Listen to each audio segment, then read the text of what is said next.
Section 1 basketball media day, joined by the team from right around the corner, Dobbs Ferry, Coach Scott Petrillo. Coach, you I don't know if you know this, you've got to be one of the longest tenured coaches in Section 1 now, right? I think I'm getting there. Yeah, this is the 22nd season at the varsity level, and then I had 3 JV years before that, so this is year 25 in Section 1 for me. They were not even born? No, pretty amazing. Tell me about what this Dobbs Ferry team is compared to the teams of the past. I mean, what sort of expectations do you have?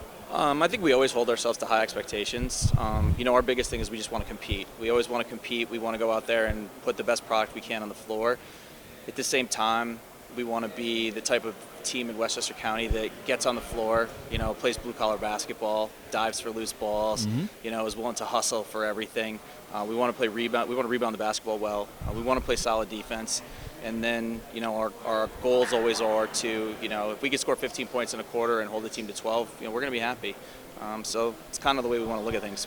We're going to talk a lot about this guy in the end, but let's talk about everybody else first. Because you're building this team around one of the best scorers in Section 1 history. So, how have the players around him developed? How have they improved? And how do the pieces fit right now? Well, that's the nice thing is we've got some new pieces, and some guys have stepped up for new roles, trying to be more productive in our offense. Mateus has done a really great job as a point guard. He's a great floor general for us. He's got one of the best handles, I think, in Section 1. He does just a really, really good job of controlling the game. Goes both right and left.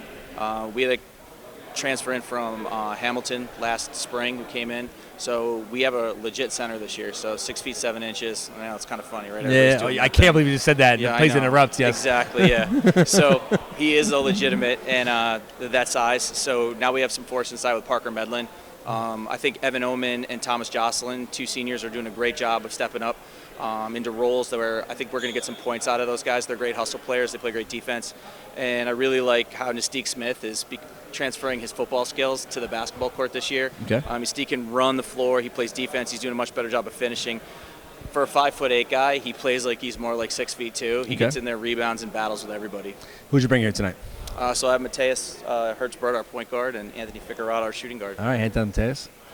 Mateus, that's like the Anthony Figueroa, you know that? Like, yeah. Hey, he's not the Anthony Figueroa to me. I've been playing, I've been playing at Gould Park with him since 7th grade. So. Tell me about let's talk about him, because obviously, he's going to make a run at the all-time Section 1 scoring record. Is it hard to play in a team when everyone knows he's going to get the ball and shoot it? And how do you kind of adapt your game around him? I think that in years past and in big moments, we've almost psyched ourselves into thinking that it is hard, and we've given ourselves difficulty trying to get into rhythm. The other players trying to help him and be in the spots consistently, because when you're working to get to these spots and you're going through practice, coach is telling us always where we need to be, when we need to cut, and and then if it gets hot and he starts going on runs, it's easy to fall asleep, and it's really easy to lose focus. And that happens not on the offensive end only, but also that happens everywhere on the court. People start checking out. We stop diving on loose balls. We stop fighting for defense. And I think this year, that's what we're going to be prepared to do the most, and that's what we have to be prepared to do. We have to be prepared to be in the spots for Anthony, because he's not going to get us an easy shot all year. Everybody knows his name. Everybody knows what he likes to do. A lot of the time, he does a great job scoring anyway. Yeah. Everyone also knows that, but we have to be there to be threats so that his job can get a little easier. Well, I appreciate what you said, because that's pretty mature for you to recognize that, like, you kind of sometimes you feel like he's just going to do everything, right? The new guys and guys have come on. I mean, how much of a better team are you now from last year, from the team that went to the semifinal last year? I think we are definitely a more bought-in team than we were last year, and we're definitely deeper as well. And I think that there's a lot of players in our class that have played with Anthony for so long, and we've played together on teams, and we know his game, and we just need to be focused all the time and ready to come in, always ready. At practice, we can't fall asleep. We just have to be there for him when, because if he has an off day, and we need to just use the chemistry that we've built up for so many years, and we need to let it show in big moments when we haven't let it show in years past. People would assume he's got a big ego and that he's selfish, but he's not, right? Not at all. I mean, is the hardest worker on our team, even though, he's by far the best. And, he inspires everyone around him. And that's what I think makes him, not only such a great basketball player, but it makes him a personality. And it's what it's allowed him to, commit at the collegiate level to such a great school.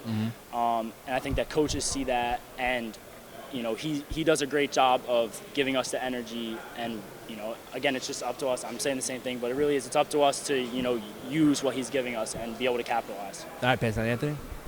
We've talked about you a lot. Let's talk about your teammates. How much you depend on them? It looks like you don't, but obviously you do. How much are you depending on these guys continuing to develop around you? I'm definitely depending on them a lot. They've been helping me out since my sophomore year, freshman year. Like this whole time, they've been helping me out. Like the little things that you might not see, but like coaches see, I see it. Like little things like setting me a screen, getting someone off my back when they're trying to annoy me and face guard me, setting hard screens, cutting to the basket. Just all these things that they do, like it helps my game out and it makes me look good. And even if everyone around doesn't see it, like we all see it. So. You obviously were to talk about the record is going to be all season long, I'm sure, about Section 1's all-time scoring record. You're not going to be able to do it in one game or two games. You're going to have a lot of games to do it. But you obviously want more, right? I mean, you want to win. You want to win more, right? Yeah. Winning is my main priority. That's definitely second. We want to win a gold ball this year, so that's definitely our main priority. Woodlands is still there. I mean, they're still probably the team to beat. What's it going to take to get over and beat them? I just think just having we have 13 guys, 14 guys locked in every day at practice, and just playing hardcore, like blue-collar basketball and playing our brand of basketball. And if we end up seeing them, we'll prep for them, we'll prepare, we'll watch film, and we'll go from there. And I'm sure having the college decision out of the way is pretty comforting? Yeah, it's definitely comforting. I could just focus on my senior year with my teammates who I've been playing with for my whole life, so it's definitely good. Can't wait to watch you play. Can't wait to watch Dobbs. Coach Petrillo, thanks so much. Guys, good seeing you. Good luck.